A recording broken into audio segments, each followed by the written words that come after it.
Hello friends, ഇന്ന് നമ്മൾ പറയാൻ പോകുന്നത് 2010 പുറത്തിറങ്ങിയ ലെല്ലെ ബെല്ലെ എന്ന സിനിമയെ പറ്റിയാണ്. കഥയിലേക്ക് വരുന്നതിന് മുൻപ് ഒരു കാര്യം പറയാനുണ്ട്. അടിപൊളി പരിപാടികൾ നിറഞ്ഞു നിൽക്കുന്ന സിനിമകൾ പോസ്റ്റ് ചെയ്യണം എന്ന് പറഞ്ഞ് പലരും കമന്റ് ചെയ്യാറുണ്ട്. ഇത് അത്തരമൊരു സിനിമയാണ്. പരിപാടിയാണ് ഈ സിനിമയിലെ മെയിൻ ആകർഷണം. നീണ്ടു നിൽക്കുന്ന പരിപാടികൾ ഉള്ളതിനാൽ നിങ്ങൾക്ക് ഒരു ബോറടിയും ഉണ്ടാകില്ല എന്ന് ഉറപ്പു തരുന്നു. ബെല്ലെ എന്ന യുവതിയുടെ കഥയാണ് ഈ സിനിമ പറയുന്നത്. ബെല്ലെ ഒരു വയലിൻ വായനക്കാരിയാണ്. പക്ഷേ ഇതുവരെ തന്റെ കഴിവ് പുറത്തു കാണിക്കാൻ ബെല്ലയ്ക്ക് അവസരം കിട്ടിയിട്ടില്ല. സിനിമയുടെ തുടക്കം തന്നെ ഹെൻഡ്രിക് എന്നൊരുത്തനുമായി പരിപാടി നടത്തുകയാണ് ബെല്ലെ. ഒരു ഒഴിഞ്ഞ പറമ്പിലാണ് ഇരുവരും പരിപാടി നടത്തുന്നത്. ഹെൻഡ്രിക്കിന് നല്ല ആക്രാന്തമുണ്ട്. കുറച്ചു കഴിഞ്ഞപ്പോൾ ഹെൻഡ്രിക് ബെല്ലയ്ക്ക് ഒരു ഗിഫ്റ്റ് കൊണ്ടുവന്നിട്ടുണ്ടെന്ന് പറയുന്നു. അവൻ ആ ഗിഫ്റ്റ് ബെല്ലയ്ക്ക് കൊടുക്കുന്നു. ബെല്ലെ അത് തുറന്നു നോക്കുന്നു. ഒരു മ്യൂസിക് CD ആണത്. ബെല്ലയ്ക്ക് സന്തോഷമായി. അവൾ ഹെൻഡ്രിക്കിന് ഒരു ഉമ്മ കൊടുക്കുന്നു. അവർ വീണ്ടും പരിപാടിയിലേക്ക് കടക്കുന്നു. ബെല്ലയുടെ മുഖത്ത് കുറച്ച് ടെൻഷനുണ്ട്. എന്നാലും അവൾ പരിപാടി തുടർന്നു. അല്പസമയം കഴിഞ്ഞപ്പോൾ ഹെൻഡ്രിക് പരിപാടി നിർത്തി. ഇനി നീ എനിക്ക് ഗിഫ്റ്റ് തരേണ്ട സമയം ആയി എന്ന് പറയുന്നു. ബെല്ലയ്ക്ക് എന്താണെന്ന് മനസ്സിലായില്ല. അവർ ഒരു റൂമിലേക്ക് പോയി പരിപാടി വീണ്ടും തുടർന്നു. അതിനിടയിൽ ഹെൻഡ്രിക് ബെല്ലയ്ക്ക് കൈക്രിയ ചെയ്തു കൊടുക്കുന്നുണ്ട്. കുറച്ചു കഴിഞ്ഞപ്പോൾ ഹെൻഡ്രിക് എഴുന്നേറ്റ് നിന്നു. ഇത്രയും നേരം ഞാൻ ചെയ്തു തന്നില്ലേ, ഇനി നീ എനിക്ക് ഒന്ന് പീപ്പി ഊതി തരൂ എന്ന മട്ടിൽ അവൻ അവിടെ നിന്നു. എന്നാൽ വയലിൻ വായനക്കാരിയായ ബെല്ലയ്ക്ക് ഈ വായന അത്ര താല്പര്യമില്ല. എനിക്ക് പ്രാക്ടീസ് ചെയ്യാൻ സമയമായി എന്ന് പറഞ്ഞ് അവൾ അവിടെ നിന്ന് പോകുന്നു. അവൾ വീട്ടിൽ ചെന്ന് വയലിൻ പ്രാക്ടീസ് ചെയ്യുന്നു. അടുത്ത ദിവസം വീട്ടിൽ വെച്ച് വയലിൻ പ്രാക്ടീസ് ചെയ്യുന്നതിനിടയ്ക്ക് ബെല്ലയ്ക്ക് ഒരു കോൾ വരുന്നു. അവൾക്ക് ഒരു ഓഡിഷൻ സെറ്റ് ആയിട്ടുണ്ട്. ബെല്ലയ്ക്ക് സന്തോഷമായി. അവൾ ഈ സന്തോഷ വാർത്ത അനിയത്തിയോട് പറയുന്നു. ബെല്ലെ തുള്ളിച്ചാടി അമ്മയുടെ അടുത്തേക്ക് പോകുന്നു. അമ്മ ഒരു അസൽ സെക്സ് തെറാപ്പിസ്റ്റ് ആണ്. പലരും സെക്സ് സംശയങ്ങൾക്കായി ബെല്ലയുടെ അമ്മയുടെ അടുത്തേക്ക് വരാറുണ്ട്. പല ലൈവ് ട്രീറ്റ്മെൻറ്റും അമ്മയുടെ അടുത്ത് നിന്ന് ക്ലയൻസിന് ലഭിക്കാറുണ്ട്. ബെല്ലെ ആ സന്തോഷ വാർത്ത അമ്മയോട് പറയുന്നു. അവൾ അവളുടെ വയലിൻ ടീച്ചറുടെ അടുത്തേക്ക് പോകുന്നു. ടീച്ചർക്ക് അവൾ ഈ ഓഡീഷനിൽ പോകുന്നതിൽ അത്ര താല്പര്യമില്ല. അവൾ വയലിൻ വായിച്ചു കാണിക്കുന്നു. എന്നാൽ ടീച്ചർക്ക് അത്ര ബോധിക്കുന്നില്ല. നിന്റെ വായനയ്ക്ക് ഫീൽ പോരാ എന്ന് പറയുന്നു. ടോപ്പ് ടാലൻസുമായി കോമ്പറ്റീഷന് പോകുമ്പോൾ ഇതൊന്നും പോരാ എന്ന് ടീച്ചർ ബെല്ലയോട് പറയുന്നു. അടുത്ത ദിവസം തുണികൾ അലക്കി വിരിക്കുമ്പോൾ ഹെൻഡ്രിക്കിനെ കാണുന്നു. ഹെൻഡ്രിക് വിറക് കൊത്തിക്കൊണ്ടിരിക്കുകയാണ്. അനിയത്തിയും കൂടെ ഉണ്ടായിരുന്നു. ബെല്ലെ ഹെൻഡ്രിക്കിനെ നോക്കുന്നു. അവൻ അവളെ നോക്കി ചിരിക്കുന്നു. എന്നാൽ അനിയത്തിയും ഹെൻഡ്രിക്കിനെ നോക്കി ചിരിക്കുന്നുണ്ട്. അനിയത്തിക്കും ഹെൻഡ്രിക്കിന്റെ കൂടെ ഒരു പരിപാടിക്ക് താല്പര്യമുണ്ട്. അന്ന് ഫുഡ് കഴിക്കുന്നതിനിടയ്ക്ക് അനിയത്തിയും അമ്മയും ഹെൻഡ്രിക്കിനെ പറ്റി ചോദിക്കുന്നു. ബെല്ലെ ഒന്നും നടന്നില്ല എന്നൊക്കെ പറയുന്നു. ഹെൻഡ്രിക്ക് നല്ല അടിപൊളി കളിക്കാരനാണെന്ന് കണ്ടാൽ അറിയാം. നല്ല പരിപാടി നിങ്ങൾ നടത്തിയില്ലേ എന്ന് അനിയത്തി ബെല്ലയോട് ചോദിക്കുന്നു. ബെല്ലെ ഒന്നും മിണ്ടാതെ ഒഴിഞ്ഞു മാറി. കുറച്ചു കഴിഞ്ഞപ്പോൾ അമ്മ ബെല്ലയുടെ അടുത്ത് വന്ന് രാത്രി പാർട്ടിക്ക് ഒക്കെ പോ, അപ്പോൾ നിന്റെ ടെൻഷനൊക്കെ പോകും. അപ്പോൾ നിനക്ക് നന്നായി വയലിൻ വായിക്കാൻ പറ്റുമെന്നൊക്കെ പറയുന്നു. അന്ന് വൈകിട്ട് ബെല്ലെ അമ്മ പറഞ്ഞ പാർട്ടിക്ക് പോകുന്നു. എന്നാൽ അവളുടെ അനിയത്തി അവിടെ എത്തി അടിച്ചു പൂസായിട്ടുണ്ടായിരുന്നു. ബെല്ലയും അനിയത്തിയും അവിടെ ഡാൻസ് ചെയ്യുന്നു. ബെല്ലെ 2 എണ്ണം അടിക്കുന്നു. ഹെൻഡ്രിക് അവിടേക്ക് വരുന്നു. അവൻ ബെല്ലയെ ഒരു ചെറിയ പരിപാടിക്ക് ക്ഷണിക്കുന്നു. എന്നാൽ ബെല്ലെ ഇവിടെ വെച്ച് വേണ്ട എന്ന് പറയുന്നു. ഹെൻഡ്രിക് ബെല്ലയ്ക്ക് വീണ്ടും കുടിക്കാൻ കൊടുക്കുന്നു. അവൾ അടിച്ചു പൂസാകുന്നു. അവളോട് ഇനി പരിപാടി തുടങ്ങിയാലോ എന്ന് ഹെൻഡ്രിക് ചോദിക്കുന്നു. അവൾക്ക് ഒരു സ്മൂച്ചും കൊടുക്കുന്നു. ബെല്ലെ ഞാൻ ബാത്റൂമിൽ പോകണമെന്ന് പറഞ്ഞ് അവിടെ നിന്ന് പോകുന്നു. അവൾ കുറച്ച് വെള്ളം കുടിക്കുന്നു. തിരിച്ചു വന്നപ്പോൾ അവിടെ ഹെൻഡ്രിക്കിനെയും അനിയത്തിയെയും കാണുന്നില്ല. അവൾ അവരെ തിരയുന്നു. അപ്പോൾ അവിടെ ഒരു ആൾക്കൂട്ടം കാണുന്നു.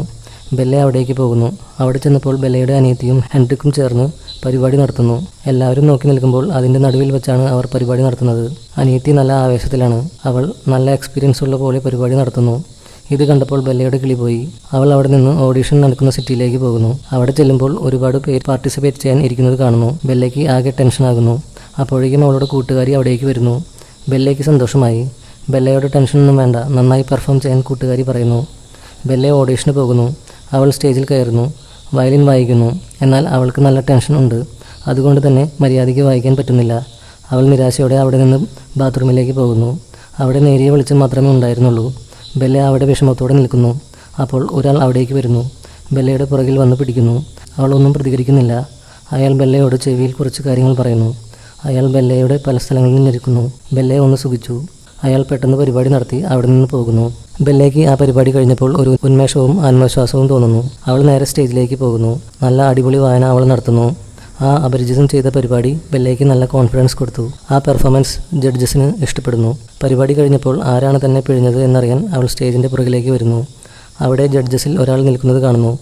ബെല്ലെ അയാളാണ് തന്നെ ഞെക്കിയെന്ന് വിചാരിച്ചു സംസാരിക്കുന്നു. നീ അടുത്ത റൗണ്ടിലേക്ക് സെലക്ട് ആയെന്ന് അയാൾ പറയുന്നു. എക്സ്ട്രാ ക്ലാസ് എന്തെങ്കിലും വേണമെങ്കിൽ ഞാൻ സഹായിക്കാമെന്ന് അയാൾ പറയുന്നു. അയാൾ അയാളുടെ കാർഡ് ബെല്ലയ്ക്ക് കൊടുക്കുന്നു. അത് കേട്ടപ്പോൾ ബെല്ലെ ഞെട്ടിപ്പോയി. അവൾക്കത് വിശ്വസിക്കാനായില്ല. ബെല്ലെ കൂട്ടുകാരുടെ ഫ്ലാറ്റിലേക്ക് പോകുന്നു. അവർ അവിടെ വെച്ച് വയലിൻ വായിക്കുന്നു. എന്നാൽ അത് ശരിയാകുന്നില്ല. കൂട്ടുകാരി, ഇതല്ല നീ സ്റ്റേജിൽ പെർഫോം ചെയ്തില്ലേ, അത് വായിക്കാൻ പറയുന്നു. എന്നാൽ ബെല്ലയ്ക്ക് അപ്പോൾ വായിക്കാൻ സാധിക്കുന്നില്ല. അടുത്ത ദിവസം കൂട്ടുകാരിയും ബെല്ലയും ചേർന്ന് ഡ്രൈ ക്ലീൻ ചെയ്യാൻ പോകുന്നു. അവിടെ വെച്ച് ബെല്ലെ സ്റ്റേജിന് ബാക്കിൽ നടന്ന പരിപാടിയെപ്പറ്റി പറയുന്നു. ചിലപ്പോൾ ആ അപരിചിതൻ ചെയ്ത പരിപാടിയായിരിക്കും എന്നെക്കൊണ്ട് നല്ല പെർഫോമൻസ് കാഴ്ചവെക്കാൻ സഹായിച്ചതെന്ന് ബെല്ലെ പറയുന്നു. ഓക്കെ, എന്നാൽ ഒരാൾ നിനക്ക് ഞാൻ സെറ്റാക്കി തരാം എന്ന് കൂട്ടുകാരി പറയുന്നു. അന്ന് വൈകിട്ട് കൂട്ടുകാരി ഒരാളെ ബെല്ലേക്ക് കളിക്കാൻ സെറ്റ് ചെയ്ത് കൊടുക്കുന്നു. ജോൺ എന്നാണ് അയാളുടെ പേര്. വന്ന വഴി അയാൾ ഡ്രസ്സ് മാറി പരിപാടിക്ക് ഒരുങ്ങുന്നു. ബെല്ലെ ഡ്രസ്സ് മാറി കട്ടിലിൽ കിടക്കുന്നു. ജോൺ ബെല്ലയുടെ താഴേക്ക് ഇറങ്ങി ഒരു വയലിൻ വായന നടത്തുന്നു. കുറച്ചു കഴിഞ്ഞപ്പോൾ ബെല്ലെ ഇത് ശരിയാകുന്നില്ല എന്ന് ജോണിനോട് പറയുന്നു. ജോൺ ഡ്രസ്സ് മുഴുവൻ മാറി പരിപാടി നടത്താൻ തയ്യാറെടുക്കുന്നു. സംഗതി കണ്ടപ്പോൾ ബെല്ലേക്ക് ഇഷ്ടപ്പെടുന്നു. ജോൺ പരിപാടി ആരംഭിക്കുന്നു. എന്നാൽ ബെല്ലേക്ക് ഒരു വികാരവും തോന്നുന്നില്ല. അവൾക്ക് ചിരി വരുന്നു. ജോൺ പരിപാടി അവസാനിപ്പിച്ച് അവിടെ നിന്ന് പോകാൻ ഒരുങ്ങുന്നു. ബെല്ലെ ജോണിന് കാശ് കൊടുത്ത് ഒഴിവാക്കുന്നു. അവൾ വയലിനെടുത്ത് ഒന്ന് ട്രൈ ചെയ്യുന്നു. എന്നാൽ ശരിയാകുന്നില്ല. അടുത്ത ദിവസം ബെല്ലെ നമ്മുടെ ജഡ്ജിൻ്റെ വീട്ടിലേക്ക് എക്സ്ട്രാ ക്ലാസ്സിന് പോകുന്നു. അയാൾ ബെല്ലയുടെ പുറകിൽ വന്ന് ബെല്ലയെ തൊടുന്നു. നിന്റെ രഹസ്യങ്ങൾ നിന്നോട് തന്നെ പറയാൻ ആവശ്യപ്പെടുന്നു. അവൾ വായിക്കാൻ തുടങ്ങുന്നു. ബെല്ലെ അയാളെ തന്നെ നോക്കി വയലിൻ വായിക്കുന്നു. അയാൾ ബെല്ലയുടെ അടുത്തേക്ക് കൂടുതൽ അടുക്കുന്നു. അവളെ സ്പർശിക്കുന്നു. അയാൾ ബെല്ലയുടെ പല സ്ഥലങ്ങളിലും പിടിച്ചു ഞെരിക്കുന്നു. ബെല്ലയ്ക്ക് നല്ല മൂടായി തുടങ്ങി. അവൾ നന്നായി വായിക്കുന്നു. അയാൾ ബെല്ലയെ ചുംബിക്കാൻ ഒരുങ്ങുന്നു. പെട്ടെന്ന് ഇന്നത്തെ ക്ലാസ് ഇത്രയും മതി എന്ന് പറഞ്ഞ് അയാൾ ഒഴിഞ്ഞു മാറുന്നു.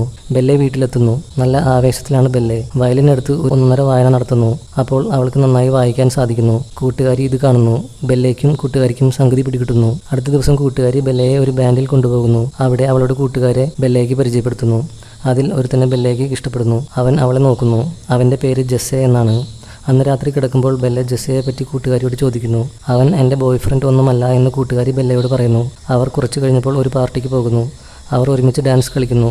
കുറച്ച് കഴിയുമ്പോൾ കൂട്ടുകാരി ഒരു ഗുളിക നാവിലെടുത്ത് വയ്ക്കുന്നു. എന്നിട്ട് നാക്ക് ബെല്ലയുടെ ചുണ്ടിലേക്ക് നീട്ടുന്നു. ബെല്ല അത് ചപ്പിയെടുക്കുന്നു. അവൾ അത് കഴിക്കുന്നു. ബെല്ലയ്ക്ക് നല്ല മൂടാകുന്നു. അപ്പോഴേക്കും ജെസ്സെ അവിടേക്ക് വരുന്നു. ബെല്ലയ്ക്കും ജെസ്സയും ചേർന്ന് ഡാൻസ് കളിക്കുന്നു. ജെസ്സെ കൈയെടുത്ത് ബെല്ലയുടെ പിന്നാമ്പുറത്ത് വയ്ക്കുന്നു. പെട്ടെന്ന് കൂട്ടുകാരി വന്ന് ജെസ്സയെ തട്ടിമാറ്റി ബെല്ലയെ കെട്ടിപ്പിടിക്കുന്നു. അവൾ ബെല്ലയെ ചുംബിക്കുന്നു. ഇത് ജെസ്സെ കാണുന്നു. അവനത് സഹിക്കാനാകുന്നില്ല. എന്നാൽ ബെല്ലയും കൂട്ടുകാരിയും പരിപാടി തുറന്നു. ഇരുവരും വീട്ടിലേക്ക് പോകുന്നു.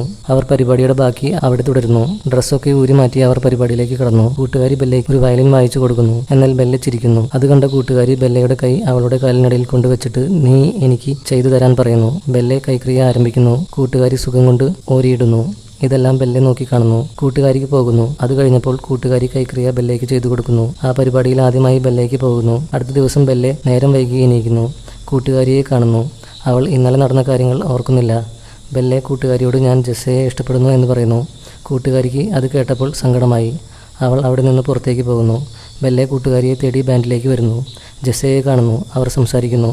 ബെല്ലയോട് വയലിൻ വായിക്കാൻ പറയുന്നു. ജെസ്സെ അത് റെക്കോർഡ് ചെയ്യുന്നു. അവർ ഒരുമിച്ച് ഡാൻസ് ചെയ്യുന്നു. കുറച്ച് കഴിഞ്ഞപ്പോൾ ജെസ്സെ ബെല്ലയെ ഉമ്മ വയ്ക്കുന്നു. പെട്ടെന്ന് ജെസ്സെ ആ പരിപാടി അവസാനിപ്പിക്കുന്നു. ബെല്ലെ അവിടെ നിന്ന് പോകുന്നു. രാത്രി വീട്ടിലെത്തുമ്പോൾ കൂട്ടുകാരി ബെല്ലയോട് ദേഷ്യപ്പെടുന്നു. അവൾ ബെല്ലയോട് ഇവിടെ ഇനി താമസിക്കേണ്ട എന്ന് പറയുന്നു. അവൾ വാതിലടയ്ക്കുന്നു. ബെല്ലെ ഒരു ഹോട്ടലിൽ റൂം എടുക്കുന്നു. അവൾ വയലിൻ വായിക്കുന്നു. എന്നാൽ ശരിയാകുന്നില്ല. അവൾ ഫോൺ എടുത്ത് ജഡ്ജിനെ വിളിക്കുന്നു. നാളെ അടുത്ത റൗണ്ടിന് മുൻപ് ഒരു സ്പെഷ്യൽ ക്ലാസ് തരാൻ ബെല്ലെ ആവശ്യപ്പെടുന്നു. എന്നാൽ ഒരു റിപ്ലൈയും കിട്ടുന്നില്ല. അടുത്ത ദിവസം ബെല്ലെ ഓഡിഷന് എത്തുന്നു. അവൾ വലിയ ടെൻഷനിലാണ്. അവൾ ഡ്രസ്സിംഗ് റൂമിലേക്ക് പോകുന്നു. അപ്പോൾ നമ്മളുടെ ജഡ്ജ് അവിടേക്ക് വരുന്നു. ബെല്ലെ എനിക്ക് ഒരു അടിപൊളി ക്ലാസ് ഇപ്പോൾ അത്യാവശ്യമാണെന്ന് പറയുന്നു. അവൾ ജഡ്ജിൻ്റെ അടുത്തേക്ക് അടുക്കുന്നു. ജഡ്ജിന് കൺട്രോൾ പോയി. അയാൾ അവളുടെ കഴുത്തിൽ ഉമ്മ കൊടുക്കുന്നു. രണ്ടുപേരും ചുംബിക്കുന്നു. അയാൾ ബെല്ലയുടെ ഡ്രസ്സ് മാറി പലയിടത്തും ഞെക്കുന്നു. ബെല്ലയ്ക്ക് നല്ല മൂടായി. അവൾ കൂടുതൽ ആവേശത്തോടെ പരിപാടി തുടർന്നു. എന്നാൽ പെട്ടെന്ന് ജഡ്ജ് പരിപാടി നിർത്തി അവിടെ നിന്ന് പോയി. പരിപാടിയുടെ ഉന്മേഷത്തോടെ ബെല്ലെ സ്റ്റേജിൽ വന്നു. അടിപൊളിയായി വയലിൻ വായിച്ചു. അവൾ ജഡ്ജിനെ നോക്കി പുഞ്ചിരിച്ചു. അവൾ നല്ല കോൺഫിഡൻസോടുകൂടി ഒരു അടിപൊളി പെർഫോമൻസ് കാഴ്ചവെച്ചു. വായന കഴിഞ്ഞപ്പോൾ അവൾക്ക് ഫൈനൽ റൗണ്ടിലേക്ക് സെലക്ഷൻ കിട്ടി. ബെല്ലയ്ക്ക് സന്തോഷമായി. അത് കഴിഞ്ഞപ്പോൾ ജെസ്സെ അവിടെ ബെല്ലയെ കാണാൻ വന്നു. അവർ ചിരിച്ച് സംസാരിക്കുന്നത് ജഡ്ജ് കാണുന്നു. അത് ജഡ്ജിന് ഇഷ്ടപ്പെടുന്നില്ല. ബെല്ലെ ജഡ്ജിനെ കാണുന്നു. ജെസ്സയോട് ഇപ്പോൾ വരാമെന്ന് പറഞ്ഞ് അവൾ നേരെ ജഡ്ജിൻ്റെ റൂമിലേക്ക് പോകുന്നു. അവൾ തന്നെ മൂടാക്കി തന്ന് സഹായിച്ചതിന് നന്ദി പറയുന്നു. തിരിച്ചു പോകാൻ ഒരുങ്ങുമ്പോൾ ജഡ്ജ് അവളെ പിടിക്കുന്നു. അവളുടെ കഴുത്തിലും ചെവിയിലും അയാൾ ഉമ്മ കൊടുക്കുന്നു. അപ്പോഴേക്കും ബെല്ലയ്ക്ക് മൂടായി. അവളും പരിപാടി തുടങ്ങി. തുണിയെല്ലാം ഊരിക്കളഞ്ഞ് ജഡ്ജ് ബെല്ലയെ പണിയാൻ ആരംഭിച്ചു. ഒരു ടേബിളിൻ്റെ പുറത്തിരുത്തി അവൾക്ക് സ്വർഗം കാണിച്ചു കൊടുത്തു. ബെല്ലയുടെ ആദ്യ പരിപാടിയാണിത്. എന്നാൽ ബെല്ലയെ നോക്കിയിരുന്നും അടുത്ത ജെസ്സെ അവിടേക്ക് കടന്നു വരുന്നു. ജെസ്സെ പരിപാടി കാണുന്നു. അവൻ ഞെട്ടിപ്പോയി. അവൻ വിഷമത്തോടെ അവിടെ നിന്ന് ഇറങ്ങിപ്പോയി. ജഡ്ജ് പരിപാടി നിർത്തി. ബെല്ലെ അവിടെ നിന്ന് പുറത്തേക്ക് പോകുന്നു. അവൾ ആ വിഷമത്തിൽ അവിടെ നിന്ന് നാട്ടിലേക്ക് പോകുന്നു. വീട്ടിലെത്തിയ ബെല്ലയ്ക്ക് ഒരു സന്തോഷവും ഉത്സാഹവും ഇല്ല. അവൾ അവളുടെ വയലിനും സാധനങ്ങളും എടുത്തു വയ്ക്കുന്നു. അടുത്ത ദിവസം അവളുടെ വയലിൻ ടീച്ചറുടെ അടുത്ത് പോയി ഞാൻ എല്ലാം നിർത്തി എന്ന് പറയുന്നു. അടുത്ത ദിവസം അവൾ അമ്മയുടെ സ്ഥലത്ത് ജോലിക്ക് കയറുന്നു. അവൾ അവിടെ പലർക്കും സഹായങ്ങൾ ചെയ്തു കൊടുക്കുന്നു. അന്ന് അവൾ അവിടെ വെച്ച് പല പൊസിഷനുകളും പല വെറൈറ്റി പരിപാടികളും കാണുന്നു. അതെല്ലാം അവൾ നോക്കി നിൽക്കുന്നു. എല്ലാം അവൾ ശ്രദ്ധിച്ച് കാണുന്നു. ഇത് ബെല്ലയുടെ അമ്മ കാണുന്നു. അമ്മ അടുത്തേക്ക് വന്നു എന്താ മോളെ നിനക്ക് പറ്റിയത് എന്ന് ചോദിക്കുന്നു. അവളെല്ലാം തുറന്നു പറയുന്നു. ആരെങ്കിലും എൻ്റെ ചെവിയിൽ ഉമ്മ തന്നാൽ എനിക്ക് കൺട്രോൾ പോകും. അങ്ങനെ എന്നെ ജഡ്ജ് പരിപാടി നടത്തിയെന്നും അത് ജെസ്സെ കണ്ടുവെന്നും പറയുന്നു. നീ തിരിച്ചുപോയി ജയിച്ചു വരാൻ അമ്മ അവളോട് പറയുന്നു. അടുത്ത ദിവസം അവൾ സിറ്റിയിലേക്ക് പോകുന്നു. അവളുടെ കൂട്ടുകാരിയെ കാണുന്നു. അവളോട് മാപ്പ് പറയുന്നു. കൂട്ടുകാരി ജെസ്സെ അവൻ്റെ സ്റ്റുഡിയോയിൽ ഉണ്ടാകുമെന്നും പോയി കാണാനും പറയുന്നു. അവൾ നേരെ ജെസ്സയുടെ അടുത്തേക്ക് പോകുന്നു. അവൾ കാര്യങ്ങൾ പറയുന്നു. എൻ്റെ ചെവിയിൽ തൊട്ടാൽ എൻ്റെ കൺട്രോൾ പോകുന്നു. അന്ന് അതാണ് സംഭവിച്ചത് എന്ന് അവൾ പറയുന്നു. അവൾ ജെസ്സയ്ക്ക് ഒരു ഉമ്മ കൊടുത്തിട്ട് അവിടെ നിന്ന് പോകുന്നു. അവളെ കൂട്ടുകാരി ഓഡിഷൻ നടക്കുന്നിടത്തേക്ക് കൊണ്ടുപോയി വിടുന്നു. ഞാൻ നിനക്ക് ചെവിയിൽ പരിപാടി നടത്തി തരട്ടെ എന്ന് കൂട്ടുകാരി ചോദിക്കുന്നു. ജെസ്സെ സ്റ്റേജിലേക്ക് പോകുന്നു. അവൾ വയലിൻ വായിക്കാൻ തുടങ്ങുന്നു. അവളെ പണിത 3 പേരും അവിടെ ഉണ്ടായിരുന്നു. അവൾ അവരെയെല്ലാം നോക്കി. എന്നിട്ട് വയലിൻ വായിക്കാൻ തുടങ്ങി. ബെല്ലെ ഒരു അടിപൊളി പ്രകടനം കാഴ്ചവെക്കുന്നു. എല്ലാവരും അവളുടെ വായന കണ്ടു ഞെട്ടി. ജെസ്സെ അവിടെ എത്തി. ജെസ്സിക്കും കൂട്ടുകാരിക്കും സന്തോഷമായി. പെർഫോമൻസ് കഴിഞ്ഞ് സ്റ്റേജിന്റെ ബാക്കിലെത്തിയ ബെല്ലയുടെ ചെവിയിൽ ആ പഴയ അപരിചിതൻ സ്വകാര്യം പറയുന്നു. അവൾ തിരിഞ്ഞു നോക്കി. അത് നമ്മുടെ ജെസ്സെ ആയിരുന്നു. അവൻ അവളെ ചുംബിക്കുന്നു. ബെല്ലയുടെ ഡ്രസ്സ് മാറ്റി അവളെ പണിയാൻ ആരംഭിക്കുന്നു. ബെല്ലയ്ക്ക് നല്ല മൂഡായി. അവൾ വലിയ ആവേശത്തോടെ പരിപാടി ആസ്വദിച്ചു. ജെസ്സെ അവന് പോയി കഴിഞ്ഞപ്പോൾ ബെല്ലയ്ക്ക് ഒരു കൈക്രിയ നടത്തി കൊടുക്കുന്നു. അങ്ങനെ ബെല്ലയ്ക്കും പോയി. അങ്ങനെ സിനിമ അവസാനിക്കുന്നു. ഈ വീഡിയോയെ പറ്റിയുള്ള നിങ്ങളുടെ അഭിപ്രായങ്ങൾ കമൻറ്റ് ബോക്സിൽ രേഖപ്പെടുത്തുക. ഈ വീഡിയോ നിങ്ങൾക്ക് ഇഷ്ടപ്പെട്ടെന്ന് വിചാരിക്കുന്നു. ഇഷ്ടപ്പെട്ടെങ്കിൽ ലൈക്ക് ചെയ്യുക. ഈ ചാനൽ നിങ്ങൾ ആദ്യമായിട്ടാണ് കാണുന്നതെങ്കിൽ താഴെ കാണുന്ന സബ്സ്ക്രൈബ് ബട്ടണിൽ പോയി ഒരു കൈക്രിയ നടത്താൻ അഭ്യർത്ഥിക്കുന്നു. മറ്റൊരു വീഡിയോയുമായി വീണ്ടും കാണാം. അതുവരേക്കും ബൈ.